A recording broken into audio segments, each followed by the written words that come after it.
तो निवेदन यह व्यास गद्दी आपसे ये कर रही है कि या तो गया जी में महत्व में गलत लिखा है या भागवत जी में। अब इसकी पुष्टि कैसे होगी? तो इसका उत्तर ये है कि ना तो गया जी के महत्व में गलत लिखा है और ना भागवत जी में गलत लिखा है। तो धुंधकारी की मुक्ति क्यों नहीं हो रही? धुंधकारी की मुक्ति इसलिए नहीं हो रही थी क्योंकि पितरों का संबंध, ध्यान से सुनना, पितरों का संबंध शरीर से नहीं होता है। हमारे जो पितर हैं जिनने शरीर त्यागा और शरीर का संबंध खत्म, तो फिर पितरों से हमारा कौन सा संबंध है? हमारा पितरों से गोत्र का संबंध होता है। अब बात थोड़ी और गहरे में समझना। लोग चिल्ला रहे हैं पितर पितर पितर पितर।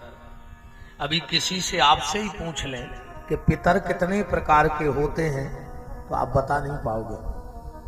खाली लगे हैं कि उनको पितर दोष है, हमारे पितर तर जाएं, हम पितरों को भागवत करा रहे, हम पितरों को मिला रहे। कौन से पितर मिला रहे? पितर होते कौन से हैं? बहुत ध्यान से सुनना। पितर लोक के राजा का नाम है आर्यमान और पितर होते हैं 3 प्रकार के। कितने प्रकार के? 3। वसु पितर, रुद्र पितर और आदित्य पितर।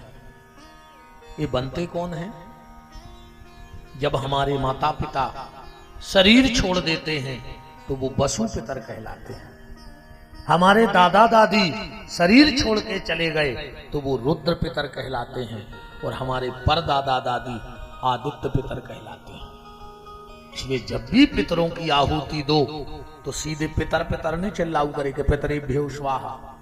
माँ बाप जिंदा है तो तुम सब पितरों को आहुति दे रहे।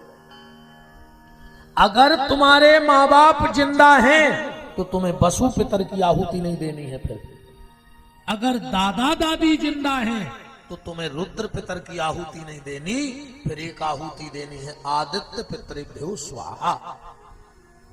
और अगर और गहराई में चलो कथा के, हमने कल ही कहा था आपसे कि पूतना अघासुर बकासुर तो जी पूरे लुकान बकान के जानत है कि कौन दिना को मरो था, है ना? पूरे रटे बैठे हो तोता घाई कि शिकारी आता है जाल फैलाता है, दाने का लोभ दिखाता है, हमें जाल में नहीं फंसना चाहिए। सातवीं की सहायक वाचन में हती मां साहब जैसा हती। हमें ये से खबर है कि हम उतेनो तो पढ़े ही हैं।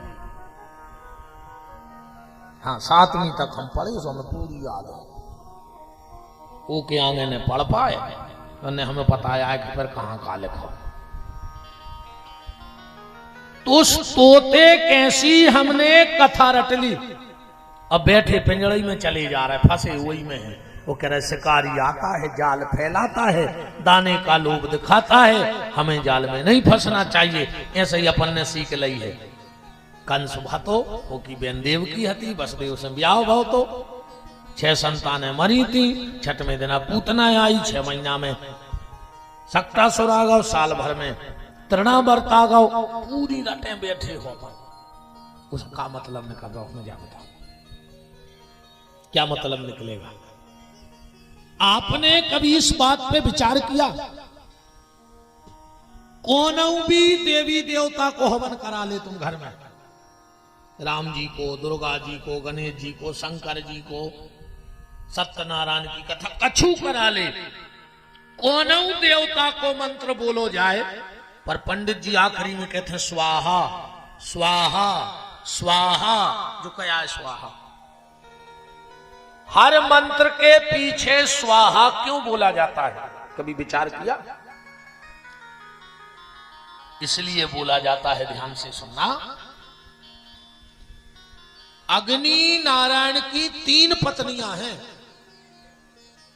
स्वाहा, सुधा और मातृ। अग्नि की 3 पत्नियां हैं, स्वाहा, सुधा और मातृ। इनका अलग अलग काम है।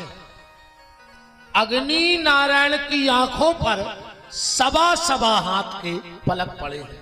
अग्नि को दिखाता नहीं है।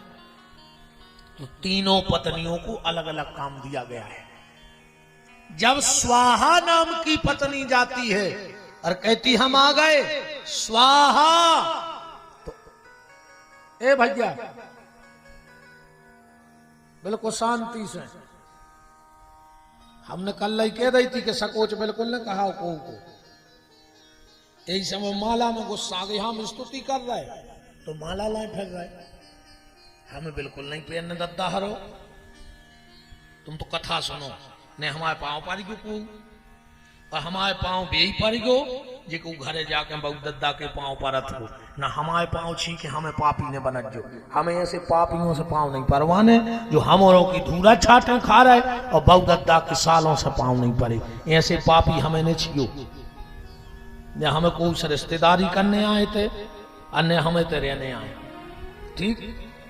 हमारे पैर सिर्फ वो पड़ना जो घर में जाके माँ बाप के पैर पड़ते हो।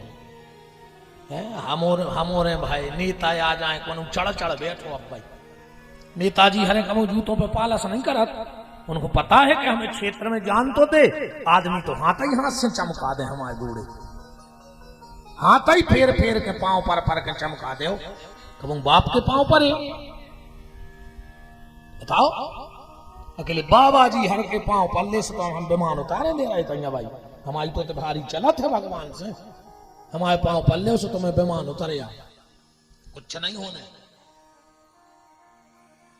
अगर विमान उतारना है तो हम जैसों के पांव से नहीं, हम जैसों की बातों से जुड़ जाइयो और माँ बाप के चरणों से जुड़ जाइयो, हमारी गारंटी का आई तुम्हें विमान उतारे। हम लोगों की सिर्फ बातों से जुड़ो, हम लोगों के चरणों से मत जुड़ो, चरण तो सिर्फ ठाकुर जी के हैं, उनसे जुड़ो, हम उनके के आचरण से जुड़ जाओ। हम लोग क्या आचरण कर रहे हैं वो तुम करो, हम उन्हें माला कर रहे हैं तुम करने लगो जी। आचरण देखो, हमारे चरण ने देखो। सो आदमी आचरण बिल्कुल ने देखे, चरणों को मनो बिल्कुल ऐसे जी। घर वाले के पांव नहीं पड़े, उठाओ हाथ को परत रोज घरे पांव उठा दे, एक आध जनी हाथ गांव में तो भजो। अब बाबा जी हर के प्राण खाए ले। एक बात बहुत ध्यान से सुन लेना, और हमारी बात पे जहां शंका हो हम उसका प्रमाण देंगे आपको। माताओं को सिर्फ और सिर्फ अपने पति के पांव पर चज्जे छींके, सिर्फ पति के पांव छूकर प्रणाम करो, बाकी किसी साधु महात्मा पंडित जी गुरु जी बाबा जी जिसके भी प्रणाम करना है दूर से पांव परो, जमीन पे सिर रखें, पर उनको छू के प्रणाम मत करो, सिर्फ पति के पांव छू के प्रणाम करो। चाहिए भी नहीं परे सालों वो तो जाका हुआ भाई, वो एक करवा चौथ सोचा लगाओ, सुबह साल में एक बार पांव पल ले, वो दिन लगा था कि अपनी भी घर में इज्जत है, वो दिन भी पता है कैसे पांव पर कहीं आप अंदर आ रहा है, कहीं का कहीं हमें पांव पड़े नहीं तो सबके सामने पल ले तो शर्म लग रही घर वाले के पांव पड़े में।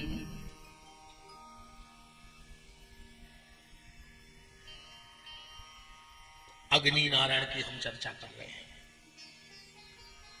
अग्नि की 3 पत्नियां हैं, एक का नाम है स्वाहा। जब स्वाहा जाती है और कहती हम आ गए स्वाहा, तो अग्नि मुंह खोल देते, और जो आहुति गिरत है जो देवता के नाम की रहते अग्नि बहु देवता पहुंचा देते। इसे हर मंत्र के पीछे हवन में स्वाहा बोली जाती। दूसरी पत्नी का नाम है स्वधा। विद्वान लोग विराजे हैं, जब 13वीं का पूजन होता है और पिंडदान होता है और जब वहां आहुति दी जाती है तो वहां स्वाहा नहीं बोला जाता। और अगर 13वीं का हवन आप स्वाहा से कर रहे हो पिंडदान के समय तो वो व्यर्थ चलोगा। उस वक्त बोला जाता है स्वधा स्वधा स्वधा, क्योंकि अग्नि की सुधा नाम की पत्नी का काम है पितरों को भोजन कराना। जैसे ही वो जाके कहती हम आ गए स्वधा स्वग्नि मोह खोलत, और जो पिंड मिलत हैं वे पितरलोक चले जाते। तीसरी पत्नी का नाम है मातरो। इनका काम है सन्यासियों को भोजन देना। जब हम लोग साधु परंपरा में पूजन करते हैं तो आखिरी में हम लोग बोलते हैं प्रियंतान नममो।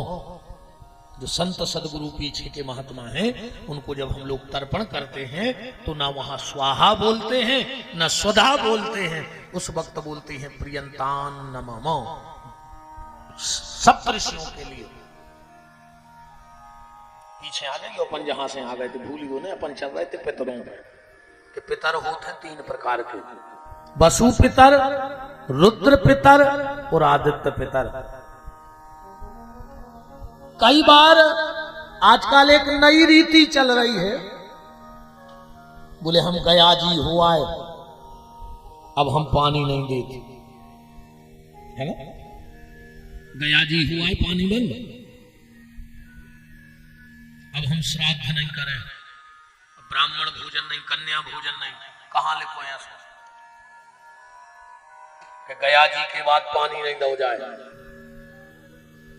अबे हम 5 दिन तुम्हारे तो रुके हैं, तुम जहां नो जानत हो तेनो पूछ लीजिए, ठीक। पंडित जी कह रहे थे बात कौन से ग्रंथ में कौन से शास्त्र में लिखा है कि गया जाने के बाद तर्पण नहीं किया जाता। भैया तर्पण तो व्यक्ति को रोज करो चाहिए, अकेले कराए दिनों में नहीं, तर्पण रोज किया करो। हम आपको एक उपाय बता रहे हैं, आप कल से करके देखना और 21 दिन के भीतर अपने परिवार का बदलाव देखना। सुबह उठो, जितनी भी टाइम 10 बजे के पहले अगर स्नान करत हो तो सिर्फ 5 मिनट को टाइम हमारे का ऐसे दियो, अब 5 मिनट को टाइम बस, फिर तुम्हारा जीवन देखियो। तुम सवेरे उठियो, स्नान करियो, 1 लोटा जल बाएं हाथ में लियो और जौन तरफ से सूर्य उदय होते हुए वो तरफ खड़े हो जाएंगे, दाहिने हाथ को सीधा करियो और तुम्हारी ऊपर जल डालियो बाएं हाथ से, तो कहियो दुनिया के जितने देवता हो हमारा जल ले ले, बस। फिर हो जाइयो डेरे हाथ की तरफ, जा हो गई उत्तर दिशा, फिर हाथ ऐसो करियो कि जो जल इते से गिरे बीच में से, और कहियो जितने भी ऋषि मुनि महात्मा हो संसार के हमारा जल स्वीकार कर ले। और फिर 1 मिनट को हो जाइयो दाहिने हाथ तरफ सो जाओ दक्षिण दिशा, अब की जल ऐसो डारियो कि अंगूठा और उंगलियों के बीच से गिर जाए, और तुम्हारा गोत्र बोल के जो तुम्हारा गोत्र हो कहना फला फला गोत्र के हमारे जितने पितर हो वे सब हमारा जल स्वीकार कर लो। तुम डेली अपने पितरों को जल देने लगो, तर्पण करने लगो, सिर्फ गोत्र बोलना। फिर देखना तुम कैसे पितर प्रसन्न नहीं होते, कैसे ऋषि प्रसन्न नहीं होते, और कैसे सारे देवता तुम्हारे ऊपर प्रसन्न नहीं होते। तो धुंधकारी का उद्धार इसलिए नहीं हुआ, गोकर्ण जी जब धुंधकारी का पिंडदान करते थे तो गोत्र बोलते थे आत्मदेव नाम के ब्राह्मण का, तो धुंधकारी आत्मदेव को बेटा हाथों ने वो तो उन्हें चोरी से लाओ तो गोदी, ये सबों को पिंडा मिल नहीं रहा था, क्योंकि बिना गोत्र के पिंडदान नहीं होता। आज इतने भी लगभग 20% आदमी लड़का ऐसे बैठे हुए हैं नए जिनको अपना गोत्र पता नहीं हो जाए। ये में गलती लड़कों की नहीं है, गलती है सियानों की। तुमने कबू कछु बताओ नहीं अपने बाल बच्चों ने, तुमने सोची नहीं है कि कछु बता दें वो अपने कुल की रीति, बोलो बताएं, आज तक नहीं बताएं। बस जो सिखाओ है बचपन में सिखाया, धराधाम सत्य है। 2 ही चीजें सिखाई अपन ने बाल बच्चों को कि धरा और धाम सत्य है। मतलब कहूं खेलत मिले, घरे मिल गयो ना हाथ पांव तोड़ दे, घर से बाहर न निकल गयो, जो ही सिखाओ अपन ने मोड़ी मोड़ा हल्के घरे रहने। बचपन में सिखाया धराधाम सत्य है, जवानी में सिखाया काम दाम सत्य है, काम करो और पैसा ले आओ, चाहे घुट की मशक में ले आओ। बताओ, ये आदमी शुगर के डर से शक्कर खावो बंद कर देते, नहीं कर देते। शुगर के डर से शक्कर खावो बंद कर देते, बीपी के डर से नमक खावो बंद कर देते, पर भगवान के डर से बेईमानी को खावो बंद नहीं कर रहेगा। भगवान के डर से बेईमानी को खावो बंद नहीं कर रहा है। शुगर के डर से शक्कर बंद है, बीपी के डर से नमक बंद है, पर भगवान के डर से बेईमानी को खावो बंद नहीं है। डरावरे हो खो कम वो अपनी पे आ जाए तो तुम कितना उछल्ली लगा लियो बोरों की। अको वो खोने देने हुए, अको ये कई छल्ला खराब होगा। वो देखो सो नागपुर जे हो सो ये कितने से छल्ला में देलान की छल्ली पूरी बेकजे ध्यान रखिए। हाँ, ये कई छल्ला में पूरी छल्ली हम सुआ दे तो कितना पास में धल्ले हुए तुमने जोर के कहूँ ने बाईपास करवा दो तो तुम्हारे पास कुछ नहीं बचने, ध्यान रखियो। और कछु दिन में तुम्हारी को नहीं बचने, इसलिए उसको डरो, ईश्वर को डरते रहो, उस मालिक को डरो। निवेदन कर रहा था कि बचपन में सिखाया धराधाम सत्य है, जवानी में सिखाया काम दाम सत्य है। वो जब मर गए, जब चिल्ले आ रहा है कि राम नाम सत्य है, राम नाम अब का धरो होते। अच्छा जावी देखो विडंबना, जे के लाने बोली जा रही कि राम नाम सत्य है, वो मर गाओ, वो तो सुन ही नहीं रहा। और जितने सुन रहे वे मान नहीं रहे। बताओ एक आदमी मानी है बेन उमर घटा से लौट के बच्चा आप कुछ नहीं करने, अब तो राम ही नाम सत्य है। राजकाल तो ये सो तक तमाशो मच गओ। तुम देखो जब आदमी लकड़िया में जाते कछु कछु तो ऐसे फोन पे बतियात जाते हैं जैसे इनकी डायरेक्ट बात जमराज से चल रही हो कि बड्डे हम तन्ना इनको पहुंचा रहा यार, देख लीजिए अपने गांव के बहुत खास आदमी है, तेज कम से कम मरघटई में मोबाइल छोड़ दे यार। कछु कछु पीछे बतियात जाते कि यार आ जाई हमारी पेशी हती, आ जाई जी नहीं रहे तो क्या करते, तुमसे पूछ लेते रात में कि क्या भैया फ्री हो, मर जाए आहो। कहा पागलपन की बात है। अच्छा एक बात और देखियो, परम श्रद्धे पूज्य महामंडलेश्वर भगवान पूज्य श्री हरिदास जी महाराज का पावन पदार्पण इस पावन व्यासपीठ पर हो रहा है।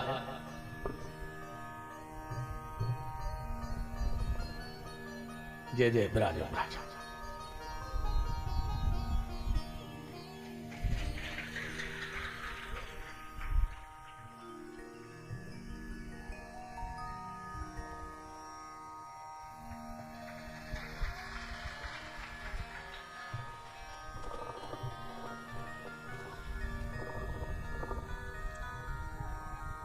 बोलो जगन्नाथ भगवान की।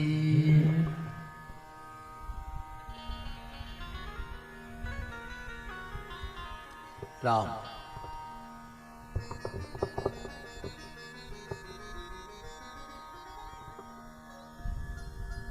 तो चर्चा चल रही थी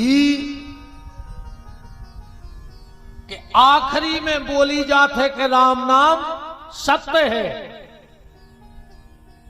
ये के लाने बोली जा रही वो सुन नहीं रहो, और जितने सुन रहे वे मान नहीं रहे।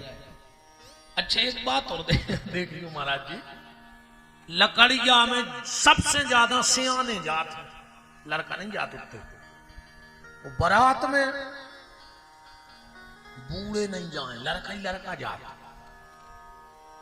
काय हमें तो जो लगा था कि भी व्यवहार या बनावट कि हमने ये तो हमारी में कोज है, ऐसे लकड़ में सियाने सियाने, वो बारात में लड़का ही लड़का काज में सोचा हमने जो बारात है तो हमारी कोज है, और भी कहते हमने ये तो हमारी में कुआ है, और का कारण हो सका। धुंधकारी रोने लगा और बोला कि भैया मुझसे बहुत बड़ी गलती हो गई है, मैंने अपने बूढ़े माँ बाप को दुख दिया, ब्राह्मण होकर के और ब्राह्मण के कर्मों से पतित हो गया। मैंने कभी यह मनुष्य का चोला पहन करके भगवत भजन नहीं किया। भैया ये प्रेत योनि बड़ी खतरनाक होती है। भूख लगती है, भोजन सामने होता है पर कर नहीं पाते, प्यास लगती है, पानी सामने है पर पी नहीं पाते। भैया कहीं रुकने का मन होता है और हवा के साथ उड़ना पड़ता है, वहां रुक नहीं पाते। भैया जैसे बन जाए मुझे शरीर से मुक्ति दिला दो। गोकर्ण जी ने कहा चिंता मत करो, सुबह होने दो, हम कोई उपाय करेंगे। सुबह हुआ, गोकर्ण जी ने सूर्य नारायण को जल दिया। यही सूर्य सहस्रांशु तेजो राशि जगतपते अनुकंपाय मां भक्ताय आदित्यादि नमस्कारा यो कुर्वन्तो दिने दिने जन्मांतर सहस्रेषु दरिद्रम नोपजायते। एक बात का और निवेदन कर दें, जब भी आप सूर्य को अर्घ्य देना, वैसे तो शिव महापुराण में लिखा है कि जिस व्यक्ति ने जीवन में दो काम नहीं किए वो पूरी दुनिया को दान कर देवे, वो फल मिल ही नहीं सका। वो को दान ऐसो चलोगा जैसे बुझी आगी में कोनो हवन करे आओ। का मतलब न करे बुझी आगी में हवन करे। ऐसे ही अगर व्यक्ति ने दो काम नहीं किए तो उसे दान का फल नहीं मिलेगा। दो काम कौन से? सबसे पहला, जिसने भगवान शिव को एक लोटा जल नहीं चढ़ाया है। आप कुछ भी ना कर पाओ तो एक लोटा जल भगवान शंकर को रोज चढ़ाया करो। एक लोटा जल भगवान शंकर को चढ़ाने से तीनों देवताओं की पूजा हो जाती है, ब्रह्मा विष्णु महेश की। कैसे? आप शंकर जी की आरती में गाते होंगे, आरती शंकर जी की गा रहे हो पर स्तुति सबकी हो रही। एकानन चतुरानन पंचानन राजे। तो पंजा मान ली के शंकर जी आए, पर आगे की लेन पढ़ो। हंसासन, हंस पे आसन किसका है? ब्रह्मा जी का है। मतलब ब्रह्मा जी की स्तुति कर रहे कि नहीं कर रहे? हंसासन गरुरासन, गरुड़ पे आसन किसका है? भगवान विष्णु का है। तो मतलब विष्णु की भी पूजा हो रही है। अवृषवाहन साजे, तीनों देवता आ गए एक लेन में कि नहीं आ गए? तो कुछ ना कर पाओ तो एक लोटा जल भगवान शंकर को जरूर चढ़ाना। और दूसरा, जिसने सूर्य को अर्घ्य देकर और प्रणाम नहीं किया है उसे कभी दान का फल प्राप्त नहीं हो सकता है। पर सूर्य को जल देते वक्त एक चीज का विशेष ख्याल रखना। जब पुरुष वर्ग सूर्य को जल चढ़ाए तो इस चीज का विशेष ख्याल रखे कि उसके दाहिने पांव की एड़ी जमीन से उठ जाए। हाँ, अगर पूरा पैर जमा रहा और तुमने सूर्य को अर्घ्य दिया तो तुम्हें अपराध लगेगा, तुम्हारा धन का ह्रास होगा, तुम जीवन में बढ़ नहीं पाओगे, भले तुम सूर्य आराधना कर रहे हो। जब भी सूर्य को जल चढ़ाना तो दाहिने पांव की एड़ी को उठा लेना, और माताएं जब सूर्य को जल चढ़ाएं तो बाएं पांव की एड़ी उल्टे पांव को उठा ले में तन्नक से। फिर देखो आप सूर्य की आराधना का फल। और सूर्य को कभी भी एक बार में जल नहीं चढ़ाना चाहिए, 3 बार में जल चढ़ाओ। और सूर्य को जल सिर्फ गंगा सागर से चढ़ाना चाहिए। गंगा सागर जानते हैं? टोटी वाला लोटा, तांबे का एक केतली से टुंडी लगी रहती है, उससे सूर्य को अर्घ्य देना चाहिए। 3 बार में, 1 बार, 2 बार और 3 बार आप सूर्य आराधना करके देखो। व्यक्ति को कोई रोग हो और दवा ना लग रही हो, दवा से ठीक ना हो रहा हो, आप लाल चंदन लोटा में मिला के सूर्य को जल चढ़ाकर देख लो। माताओं को दवा ना लग रही हो, बीमार रहते हो, तो जो मांग में सिंदूर भरा जाता है वो थोड़ा सा सिंदूर लेके उस सूर्य के लोटे के जल में डाल के 21 दिन जल चढ़ा के देख लो। आप पे कर्जा हो गया हो, मिर्ची का लाल दाना आप वो लोटा में डाल के जल चढ़ा के देख लो। तुम्हें ऐसा लग रहा हो हमारे घर में कछु पूर्ण करवा दो है, ऊपरी टोट का टोना पीली सरसों डाल के जल चढ़ाने लगो। बाल गोपाल पढ़ते ना हो, दिमाग ने लगत हुए, अनार के पत्ता बांट के धल लो और वो बच्चा से जल चढ़वाने लगो सूर्य को। आपने आप दिमाग तेज हो जाए वो बालक को। इन चीजों का विशेष ख्याल रखो। और अगर मंत्र आ जाए तो फिर तो कहना ही का है। सूर्य को जल देने का मंत्र है गायत्री, सूर्य गायत्री। अगर आप सूर्य गायत्री पढ़ करके जल चढ़ाओगे तो निश्चित 21 दिन में तुम्हें इसका फल मिल जाएगा। सूर्य गायत्री कौन सी है?